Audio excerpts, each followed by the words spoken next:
Hi guys, it's Miss Faye, and today we're going to be talking about meiosis. By the end of today's lesson, you should be able to define what meiosis is, identify where it happens in the human body, when it happens, and we're also going to be looking at an important concept that occurs during meiosis, which is crossing over. And we're going to be talking about how crossing over leads to genetic variation. So when we talk about meiosis, we can define meiosis as a process that creates 4 haploid non-identical cells from one diploid cell. And there are 2 rounds of divisions when it comes to meiosis, meiosis 1 and meiosis 2. Let's review, before we get into meiosis, a little bit about mitosis, which is the process that we talked about in the previous lesson. And we said that mitosis, basically what happens is you have a cell that has, let's say in humans, okay, in our bodies, 46 chromosomes. That's the full number of chromosomes that every single cell of your body has. So whether it be a blood cell or a brain cell or a skin cell, whatever cell, body cell, is present is going to have 46 chromosomes. So any body cell, and a scientific fancy word for body cell is somatic cell. So any somatic body cell is going to have 46 chromosomes. By the end of mitosis, we end up making 2 identical daughter cells that also have 46 chromosomes. Now in biology, a cell that has the full number of chromosomes is known as a diploid or a diploid cell, okay? So basically, if you see the word diploid cell, we know it's a cell with a full number of chromosomes. And in mitosis, that is what happens, okay? So you end up with 2 identical daughter cells with the full number of chromosomes, which in this case is 46. Now, in meiosis, what ends up happening, according to this definition right here, what this is saying is that we are starting with a diploid cell, 46 chromosomes, because diploid means full number of chromosomes. And we are ending with 4 haploid cells. And these cells are not identical, okay? Remember, these 2 cells that were produced at the end of mitosis, were identical, okay? So this is mitosis right here. In meiosis, we're going to end up with 4 non-identical, like each one is different genetically, and they are not diploid, they are haploid. So if diploid means the full number of chromosomes, what do you think haploid means?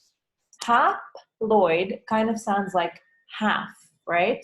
So haploid cells therefore have half the number of chromosomes, in this case, 23. Because remember, in a healthy, normal body cell, there are 46 chromosomes in humans. Obviously, this will differ across species.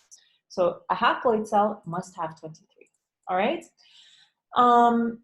In mitosis, if you remember, mitosis occurred in 4 steps: prophase, metaphase, anaphase, telophase. And it happened once, and that's it. By the end of the first round of division, prophase, metaphase, anaphase, telophase, you end up with these 2 identical diploid cells.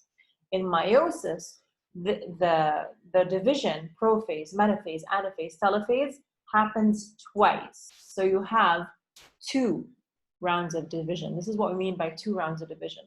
So in meiosis, we have prophase, metaphase, anaphase, telophase 1, and then prophase, metaphase, anaphase, telophase 2.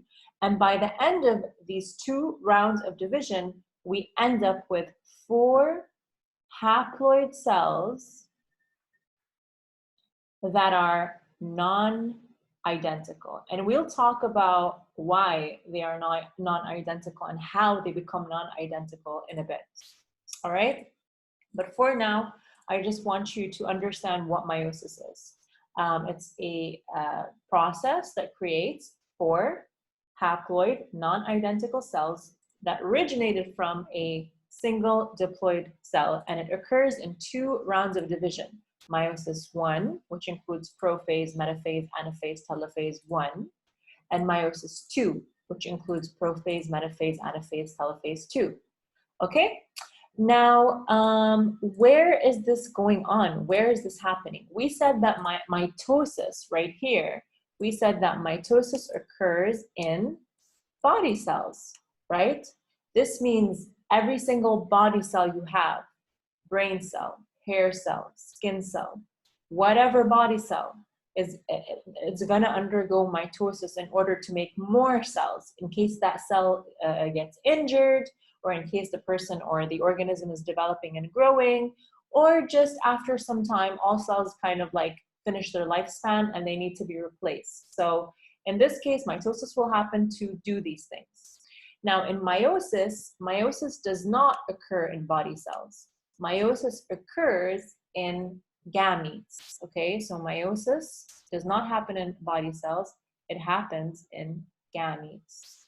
And gametes are, like we talked about before, sex cells, meaning they are either gonna be sperm for males and egg cells for females, okay?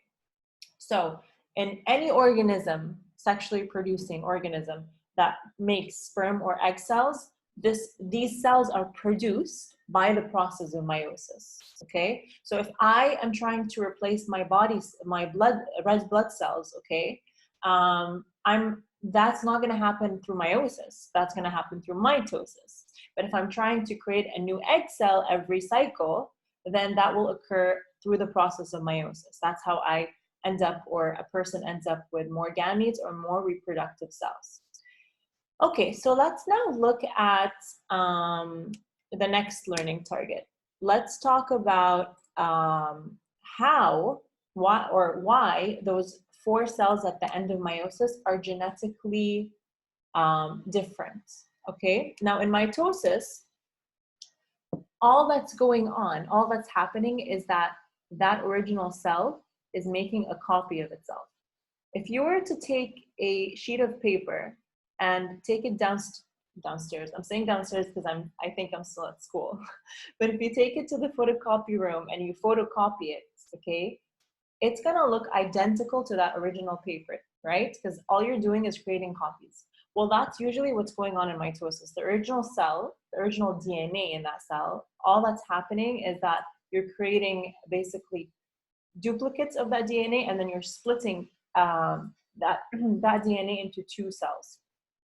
Nothing is happening to the DNA in order to make it genetically different, okay? However, in meiosis, okay, you're beginning with that diploid cell, and then there's going to be 2 rounds of division,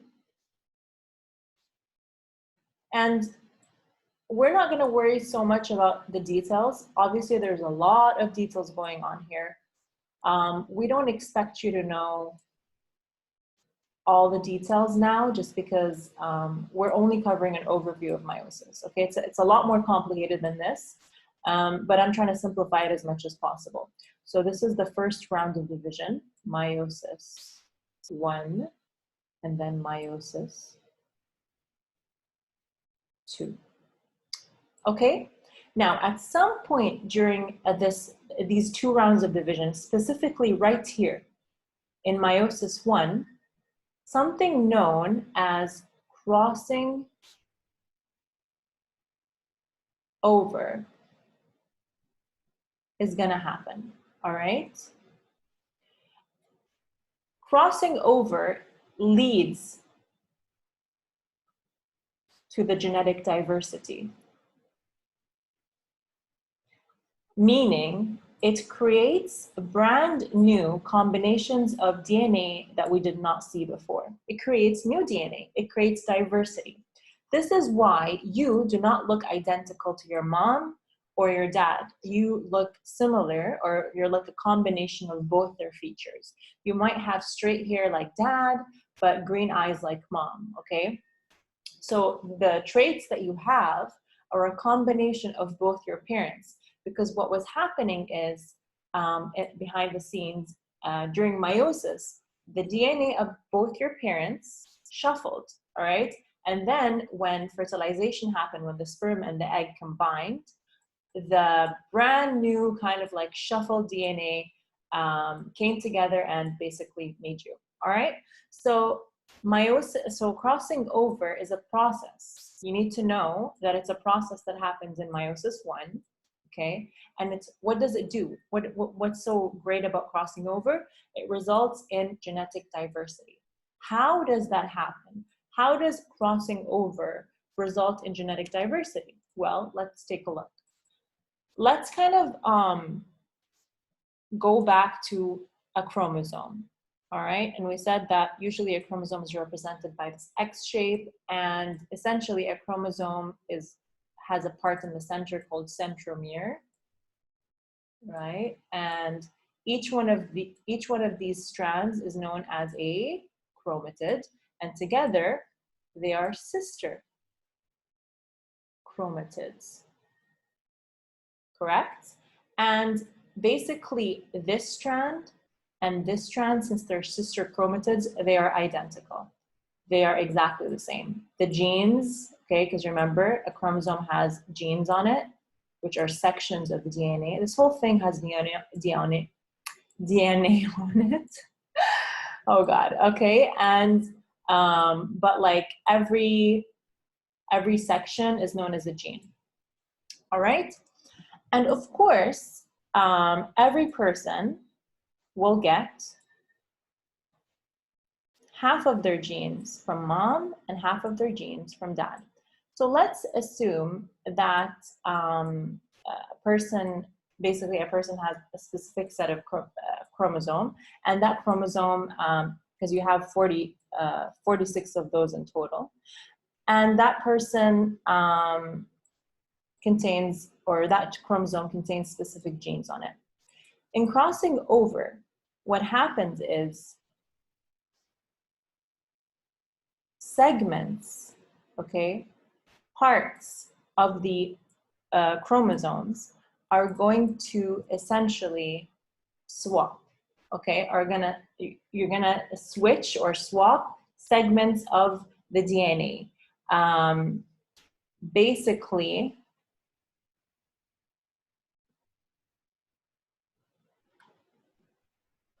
if we're looking at two different sets of homologous chromosomes,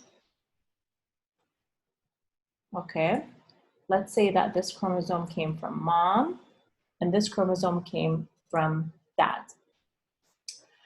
A homologous chromosome is a chromosome that is similar but not identical. Sister chromatids are found on the same chromosome. They are identical. Homologous chromosomes, because they came from two different people, one came from mom and one came from dad, they look similar. So they might be the same size, the same shape, the same height. They might contain the same genes. However, they are not identical, obviously, because they came from two different people. So these are known as homologous chromosomes. Okay, so if you see this word, homologous chromosomes, we mean two chromosomes that are very similar, but not identical. So during crossing over, what ends up happening is you have two homologous chromosomes, as you can see here. One came from mom, one came from dad. And what ends up happening is that a section of the DNA from dad and a section of the DNA from mom switch. So you have, this is why it's called crossing over. And obviously it's a lot more complicated than this, but again, I'm trying to simplify it. I will attach a video that shows this process in a lot more details, so please make sure you watch it.